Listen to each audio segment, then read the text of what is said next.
የዘወትር አክብሮታዊ ሰላምታችን በእያላችሁበት ይድረስ። ወደ ሸገር ሳይንስ ቤተሰቦች እንደምን አላችሁ? የሰዓቱ ዜናችን ነው ተጀመረ። እንደተለመደው አቤት ነጥቦችን አስቀድመን አስተዋውቃችሁ።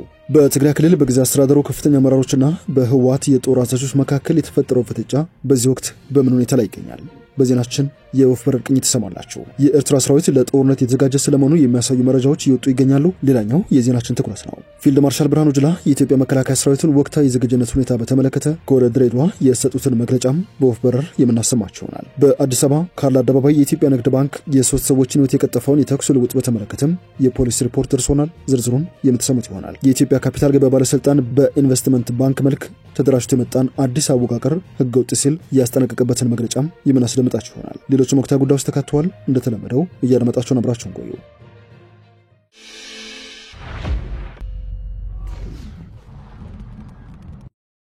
የትግራይ ክልል ጊዜያዊ አስተዳደር ፕሬዝዳንት ጌታቸው ረዳ 4 ወታደራዊ አመራሮችን ከስራ ማገዳቸውን ተከትሎ በትግራይ ክልል የተለያዩ አካባቢዎች ውጥረት ነግሰዋል። በአዲግዶም፣ አዲግራት፣ መቀለ ከተማ የመፈንቅለ መንግስት ሙከራዎች ተካሂደዋል። የመቀለ ከተማው ሳይሳካ ቀርቷል ተብሏል። ከዚህ ባለፈም የትግራይ ሰራዊት ተብሎ የሚጠሩ ታጣቂዎች በህዝብ ላይ በከፈቱት ተኩስ ቀላል የማይባል ቁጥር ያላቸው ሰዎች እንደተጎዱም እየተሰማ ይገኛል። ይህንን ተከትሎ የትግራይ ክልል ጊዜያዊ አስተዳደር ፕሬዝዳንት ጌታቸው ረዳ የፌዴራል መንግስት በአስቸኳይ ወደ ትግራይ ክልል እንዲገባም ጥያቄ አቅርበዋል። ለመሆኑ የፌዴራል መንግስት በክልሎች ጣልቃ ሊገባ የሚችልበት አማራጭ የትኛው የጋግባው ነው የሚለውን እንደሚከተለው እናገራችሁ። ከአንድ ክልል አቅም በላይ የሆነ የጸጥታ መደፍረስ ሲያጋጥም በክልሉ መስተዳደር ጥያቄ መሰረት የፌዴራል መንግስቱ የሀገሪቱን መከላከያ ኃይል እንደሚያሰማራ በፌዴራል ህገ መንግስት ላይ ተደንግጓል። ህገ መንግስቱን መሰረት አድርጎ በ1995 ዓ.ም የወጣው አዋጅ ደግሞ የፌዴራል መንግስት በክልል ጣልቃ የሚገባበትን ዝርዝር ስርዓትም አስፍሯል። በአንድ ክልል በሚከሰት የጸጥታ መደፍረስ ምክንያት ስለሚደረገው ጣልቃ ገብነት የሚያትተው የአዋጁ ክፍል ስለ መሰረታዊ ሐሳቡ በክልሉ ስለሚቀርብ ጥያቄና በፌዴራል መንግስት ስለሚሰማራው ኃይልም ምንነትም የሚያብራራ ነው። በዚህ መሰረት በአንድ ክልል ውስጥ የህዝቡን ሰላምና ደህንነት የሚያውክ እንቅስቃሴ ሲደረግና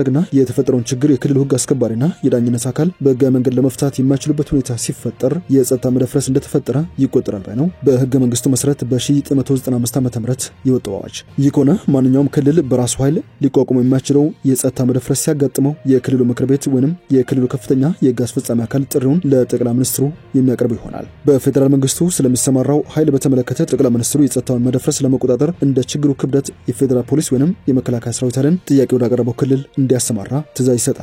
የሚሰማራው ኃይል በሚመለከተው የፌዴራል መንግስት አካልም የሚታዘዝ ይሆናል። የሚሰማራው ኃይልና በኃይሉ የሚወሰደው እርምጃ የጸጥታውን መደፍረስ ለመቆጣጠርና ህግና ስርዓትን ለማስከበር የሚያስችል ተመጣጣኝ ኃይል ወይንም እርምጃ መሆን ይኖርበታል። የክልሉ መንግስት የጸጥታውን መደፍረስ ለመቆጣጠር የሚያስችሉ መረጃዎችን የመስጠትም ሁኔታዎችን ማመቻቸትም ኃላፊነት አለበት ነው የተባለው። የሚሰማራው ኃይል በጸጥታው መደፍረስ የተሳተፉ ሰዎችን ለፍርድ ለማቅረብም የሚያስችሉ ሁኔታዎችን እንደሚያመቻች በአዋጁ ላይ ተጠቅሷል። የጸጥታ መደፍረስ በቁጥጥር ስር ከዋለ ወይንም የክልሉ ከፍተኛ የህግ አስፈጻሚ አካል የክልሉ ምክር ቤት የተሰማራው ኃይል ተልእኮው እንዳበቃ ለጠቅላይ ሚኒስትሩ ካቀረበ የተሰማራው ኃይል ተልእኮው እንደሚያበቃ በዚህ አዋጅ ላይ ተደንግጓል። የትግራይ ክልል ጊዜያዊ አስተዳደር ፕሬዝዳንት የሆኑት ጌታቸው ረዳ የፌዴራል መንግስት ወደ ትግራይ ክልል እንዲገባ ጥሪ ያቀረቡበት መንገድ እነዚህን የህግ ድንጋጌዎች ያልተከተለ ስለመሆኑ የኢትዮጵያ ኢንሳይደር ዘገባ ያሳያል።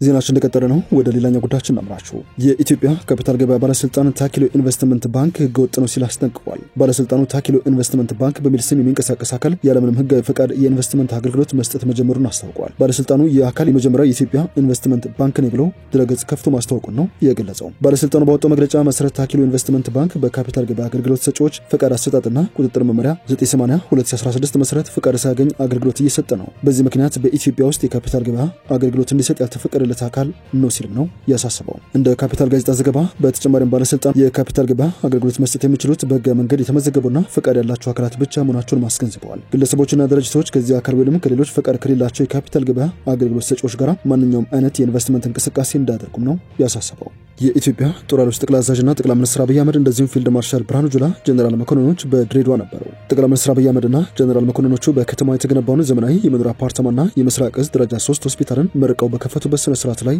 ባሰሙት ንግግር የኢትዮጵያ መከላከያ ሰራዊትን ወቅታዊ ዝግጁነት በተመለከተ ጥቆማ ሰጥተዋል። ጠቅላይ ሚኒስትሩ የኢትዮጵያ ልማትና የብልጽግና ወሳኝ ምሰሶ መከላከያ ነው ሲሉ የገለጹ ሲሆን ተቋሙ እንደ ሀገር ያለብንን የልማት ክፍተቶች በመሙላት ላይ ይገኛል ሲልም አሞግሰውታል። ኢትዮጵያ ከአፍሪካ አነስተኛ በጀት ለሰራዊት ከሚመደቡ ሀገራት አንዷ ብትሆንም ሰራዊቱ በጀቱን በቁጠባ በመጠቀም በዘርፈ ብዙ የልማት ስራዎች ላይ ውጤታማ ተግባራት ማከናወኑ ለሀገሩ ኩራት ነው። በቀጣይ መንግስት ድጋፉን አጠናክሮ ተጠናክሮ ይቀጥላል ሲሉም ተደምጠዋል። በርካታ ተቃዋሚ ፖለቲከኞች የኢትዮጵያ መንግስት በዚህ ሰዓት ከፍተኛ የሆነ ወታደራዊ በጀት መደበው ወደ ልማት እንደዚሁም ወደ ኢኮኖሚ እድገት የሚወስዱ በርካታ ስራዎችን ችላ ብሏቸዋል ብለው የሚተቹበት ወቅት ቢሆንም ጠቅላይ ሚኒስትሩ ግን ኢትዮጵያ ለመከላከያ ሰራዊት ዝቅተኛ በጀት ከሚመደቡ የአፍሪካ ሀገራት መካከል ተጠቃሽ ናት ብለዋል። ጠንካራ መከላከያ መገንባት ሀገርን ለትውልድ ለማሸጋገር ወሳኝ መሆኑን የጠቀሱት ጠቅላይ ሚኒስትሩ ተቋሙ የጀመረውን ሁለንተናዊ ጥረት አጠናክሮ ይቀጥላል ብለዋል። ከአፍሪካ አንጋፋ የነበረው የሀረር ወታደራዊ አካዳሚ ላይ በትኩረት በመስራትም ወደ ነበረው ገናናነት ለመመለስም መከላከያ ሰራዊት በትኩረት እንዲሰራ ነው የቤት ስራ የሰጡት።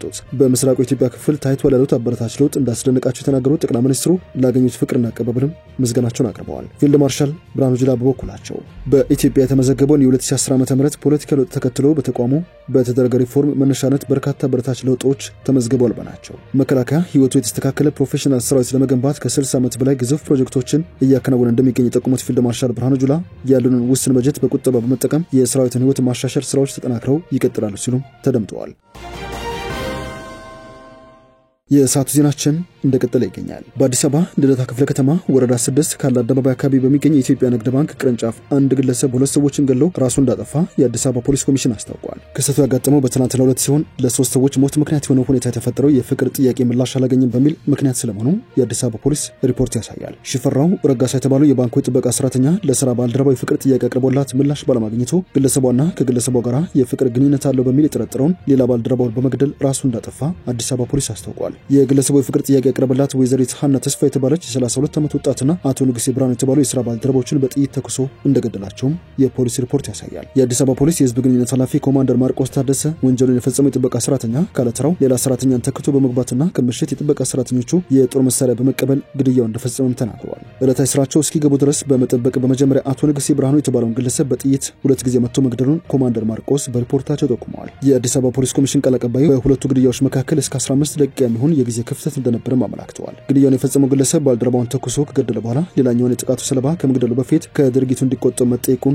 ነገር ግን ፈቃደኛ እንዳልነበረም ነው የተናገሩት። ግለሰቡ ሁለቱም ባልደረቦቹን ከገደለ በኋላ በያዘው መሳሪያ የራሱንም ህይወት እንዳጠፋ የአዲስ አበባ ፖሊስ የህዝብ ግንኙነት ኃላፊው የገለጹ ሲሆን በክስተቱ በአጠቃላይ የሶስት ሰዎች ህይወትም እንደጠፋ ነው የተሰማው። ሁለቱም ሟቾች ወይዘሪት ሀና ተስፋና አቶ ንጉሴ ብርሃኑ የፍቅር ግንኙነት እንደነበራቸው የሚጠቁሙ ፎቶግራፎች መገኘታቸውን የጠቆሙት ኃላፊው ፖሊስ በምርመራው ስለ ግንኙነታቸው እንደሚያጣራም ይፋ አድርገዋል። በአማራ ክልል ስለተገደሉ ሶስት ባለስልጣናት የተሰማው አዲስ ነገር በደቡብ ወሎ ዞን ወረባቦ ወረዳ አስተዳዳሪ የሆኑት አቶ ፈንታው ከበደን ጨምሮ ሶስት ሰዎች በትናንትናው ዕለት መገደላቸውን የወረባቦ ወረዳ አስተዳዳሪ አስታውቋል።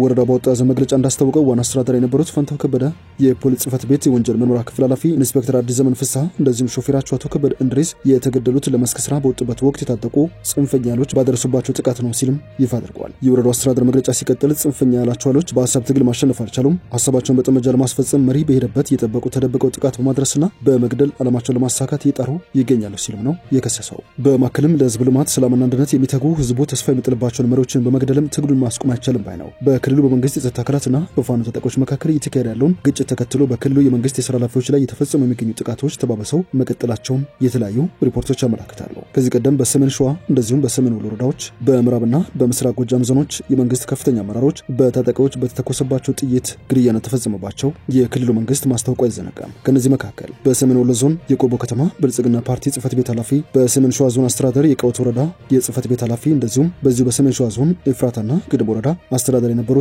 ከፍተኛ የመንግስት ባለስልጣናት በታጣቂዎች እንደተገደሉ የሚታወስ ነው። ወደ መጨረሻ ጉዳያችን እናምራችሁ።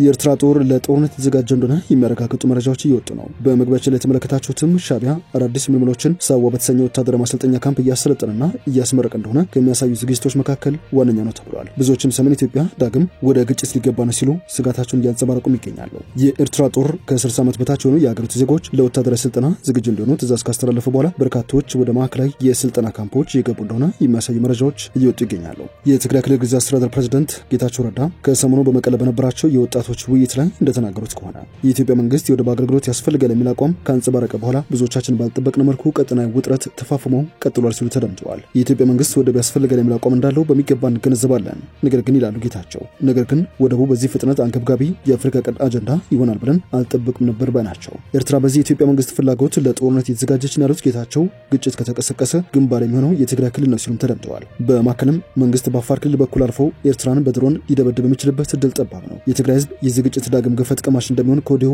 እንወቀው ሲሉ ለወጣቶቹ መናገራቸው ነው የተሰማው። ወደ ሸገር ታይምስ ቤተሰቦች የሰዓቱ ዜናችን አበቃ። ስላደመጣችሁን አመሰግንን። በያላችሁበት ሰናይ ጊዜ